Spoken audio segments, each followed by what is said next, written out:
नमस्कार। सत्यराज लॉस में आप सभी का बहुत बहुत स्वागत है। आज का टॉपिक है साझेदार के प्राधिकार, यानी साझेदार के वो कौन कौन से अधिकार है जो फर्म के व्यवसाय के अंतर्गत उनको मिला हुआ है। तो फ्रेंड्स, सेक्शन 18 और 19 ऑफ द पार्टनरशिप एक्ट 1932 उस प्राधिकार और अधिकार की बात करता है जो कि हर साझेदार को फर्म के व्यापार को चलाने के लिए आवश्यक होता है। सिर्फ उन्हीं अधिकार के अंतर्गत उनको ये अथॉरिटी मिली हुई है, अधिकार मिला हुआ है कि वो बिजनेस की भलाई के लिए, फर्म के बिजनेस की भलाई के लिए वो कार्य करें जो उनको उचित लगता है, ठीक है, न कि वो व्यक्तिगत लाभ के लिए काम करें। तो फ्रेंड्स, आज का टॉपिक यही है।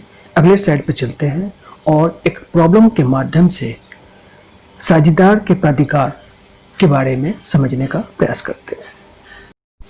प्रॉब्लम ये है कि P&G दो पार्टनर हैं, साझेदार हैं, जो कि एक ऐसा व्यवसाय चलाते हैं जो लॉकअप गैरेजेस और कार की रिपेयरिंग से संबंधित है, यानी कार की मरम्मत से संबंधित व्यापार में ये दोनों P&G इंगेज्ड है, दोनों सम्मिलित है। ठीक, जी जो है एक स्लीपिंग पार्टनर है, मतलब साझेदार तो है लेकिन वो एक्टिवली रिपेयरिंग ऑफ कार में सहयोग नहीं करता है, बल्कि हो सकता है ऐसा पैसा लगा दिया हो या सिर्फ ज्ञान देता हो, लेकिन फिजिकली शारीरिक रूप से वो कार के रिपेयरिंग में इन्वॉल्व नहीं है, लेकिन वो इस बिजनेस में साझेदार है। ठीक, a clause in the form deed prohibited, यहाँ पर एक डीड बनी थी जो कि क्लॉज बना था और उस डीड में पार्टनर्स को बाइंग और सेलिंग, यानी सेकेंड हैंड कार की बाइंग एंड सेलिंग से संबंधित प्रतिबंध लगा हुआ था, यानी कि कोई भी पार्टनर सेकेंड हैंड कार को ना तो बेचेगा और ना ही खरीदेगा। ये क्लॉज में, पार्टनरशिप डीड में जुड़ा हुआ है। फ्रेंड्स, याद रखिएगा कि साझेदार जो है, जो भी टर्म्स एंड कंडीशन एक बार डीड में लिख देते हैं तो सभी साझेदार को उस डीड के टर्म्स के हिसाब से चलना पड़ता है, उसके खिलाफ वो नहीं जा सकते। लेकिन पी जो एक एक्टिंग पार्टनर है, उसने गैरेज में रखी हुई कार को बेच दिया और 70,000 रुपये उसने प्राप्त कर लिया। तो जिस व्यक्ति ने कार खरीदा, बायर, उसको बाद में पता चला कि पी के पास ये अथॉरिटी ही नहीं है कि वो कार को बेचे, और इसीलिए उसने पी से वापस अपने पैसे की मांग शुरू कर दिया। ठीक है, अब पी से और जी दोनों से पैसे मांगना शुरू कर दिया कि भाई तुम्हारे पास अथॉरिटी ही नहीं है तो तुमने कार कैसे बेच दी। ठीक है, अब डिस्प्यूट अराइज हुआ। तो क्या सवाल ये है कि जो जी जो स्लीपिंग पार्टनर है, ये जो ट्रांजैक्शन हुआ है selling of second hand car for ₹70,000, उसके लिए क्या जी जिम्मेदार है? इस सवाल का जवाब हमें ढूंढना है। दिए गए प्रॉब्लम का सॉल्यूशन प्राप्त करने के लिए हमें सेक्शन 18 और 19 ऑफ द पार्टनरशिप एक्ट 1932 के क्लॉज को देखना पड़ेगा। तो सेक्शन 18 ये कहता है कि partners are to be agent of the firm for the purposes of the business, यानी कि हर साझेदार जो है फर्म्स बिजनेस के लिए एक एजेंट तरह काम करता है। किसके लिए? अदर पार्टनर्स के लिए as well as the firm. ठीक, 19 कहता है इम्प्लाइड अथॉरिटी, यानी कि प्राधिकार, यानी साझेदार का प्राधिकार, कौन कौन से अधिकार है जो वो काम कर सकते हैं।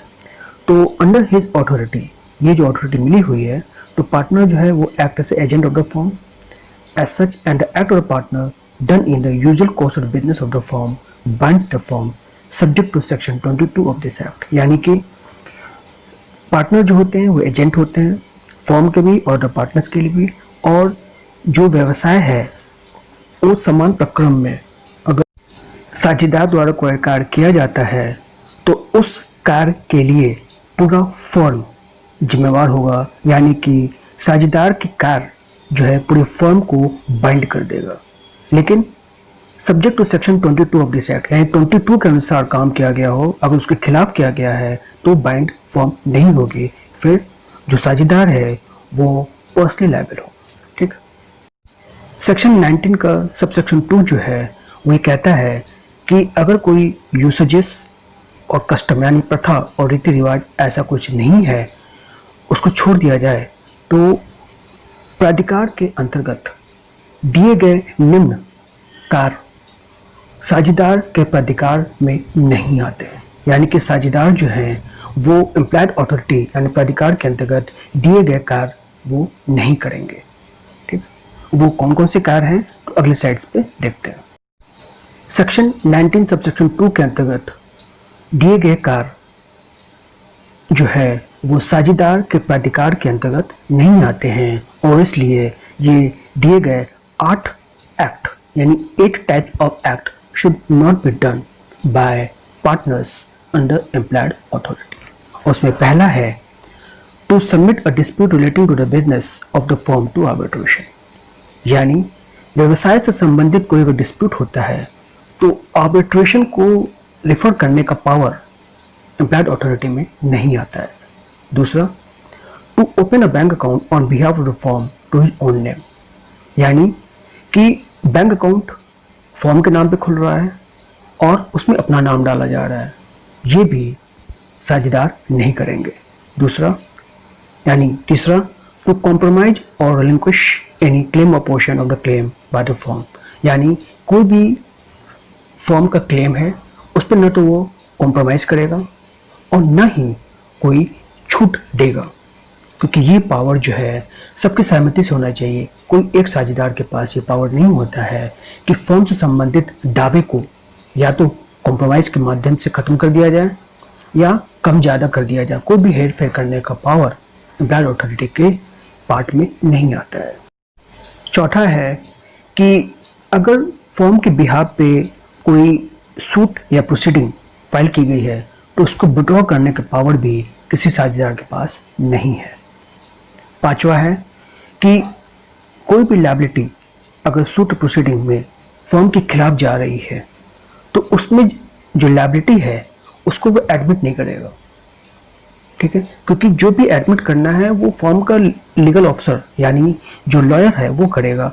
ये एडमिशन का काम जो है related to the liability toward the firm, उनकी लायबिलिटी को एडमिट करना, स्वीकार करना, ये पार्टनर की एम्प्लॉयड अथॉरिटी में नहीं आता है। छठा एक्ट है, कोई भी अचल संपत्ति फर्म के नाम पे कोई साझेदार अक्वायर नहीं कर सकता है। ठीक है। सातवां है, और न ही कोई अचल संपत्ति जो फर्म की है वो किसी और को हस्तांतरित कर सकता है जब तक कि सारे अदर जो पार्टनर हैं वो सहमति न देते। और लास्ट है कि ये भी अधिकार साझेदार के पास नहीं है कि वो फर्म के बिहाफ पे किसी और साझेदारी में सम्मिलित हो सके।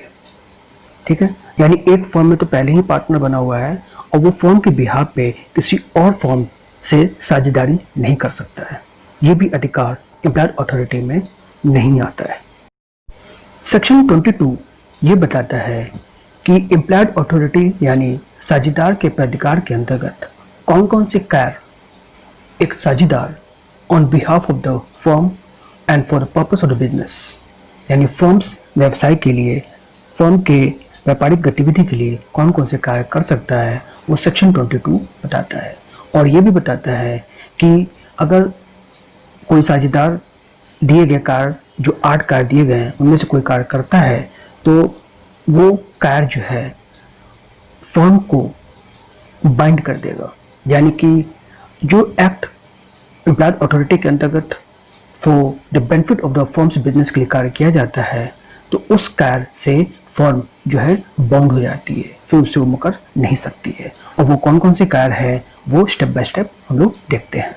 तो देखिए सेक्शन 22 का हेडिंग क्या है, any act done on instrument executed यानी चेक जैसे साइन करना होता है इन द फर्म नेम अगर किया जाएगा तो अगर एम्प्लॉयड अथॉरिटी के अंतर्गत यानी कि प्राधिकार के अंतर्गत कार्य किए गए हैं तो इससे फर्म भी बंध जाएगी और पार्टनर दिया गया कार्य फर्म के लिए बाध्यकारी हो जाएगा। तो सबसे पहला है कि he may sell the movable goods only with the prior consent यानी कि कोई भी चल संपत्ति अगर फर्म की है तो प्रायर कंसेंट से मतलब और अदर साझेदार से पूछ करके किया गया है तो फिर ऐसी बिक्री भी मान्य होगा और फर्म उससे बंध जाएगी।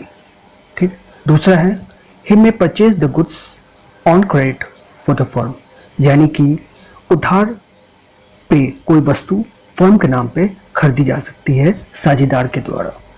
तीसरा है he may engage servants to perform the business of the firm, और वो फर्म के बिजनेस चलाने के लिए कुछ सर्वेंट को भी अपने द्वारा इंगेज कर सकता है। चौथा है he may receive payments of the डेप्ट ड्यू टू द फर्म, अगर फर्म पे कोई देनदारी है और वो देनदार पैसा वापस कर रहा है और फर्म का पैसा है तो वो उसे प्राप्त कर सकता है।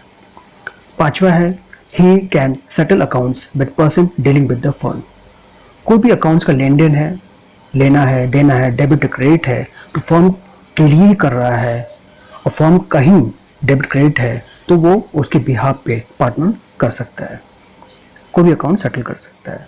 छठा है ही कैन शू और be sued on behalf of the firm, और वो चाहे साझेदार चाहे तो फर्म के बिहाफ पे मुकदमा कर सकता है या फर्म के बिहाफ पे किसी मुकदमे को फेस कर सकता है। ठीक है। शूड मतलब मुकदमा करना और बी शूड मतलब किसी और अपोजिट पार्टी ने फर्म पे किया है तो वो उसको डिफेंड कर सकता है। सातवां पॉइंट ये है कि अगर वो पार्टनर जो है ट्रेडिंग फर्म से रिलेटेड है तो वो चेक्स विड्रॉ कर सकता है फर्म के नाम पे। ठीक है, लेकिन याद रखिएगा कि वो फर्म ट्रेडिंग फर्म होनी चाहिए। और आठवां है और आखिरी है कि ट्रेडिंग फर्म का अगर पार्टनर है तो वो फर्म के नाम पे मनी बोरो भी कर सकता है, यानी उधार ले सकता है। याद रखिएगा कि ट्रेडिंग फर्म के पार्टनर को ही अधिकार है कि वो किसी फाइनेंस कंपनी से, चाहे बैंकिंग हो या एनी अदर फाइनेंशियल इंस्टीट्यूशन से, उससे वो फर्म के नाम पे बोरो यानी उधार कर सकता है।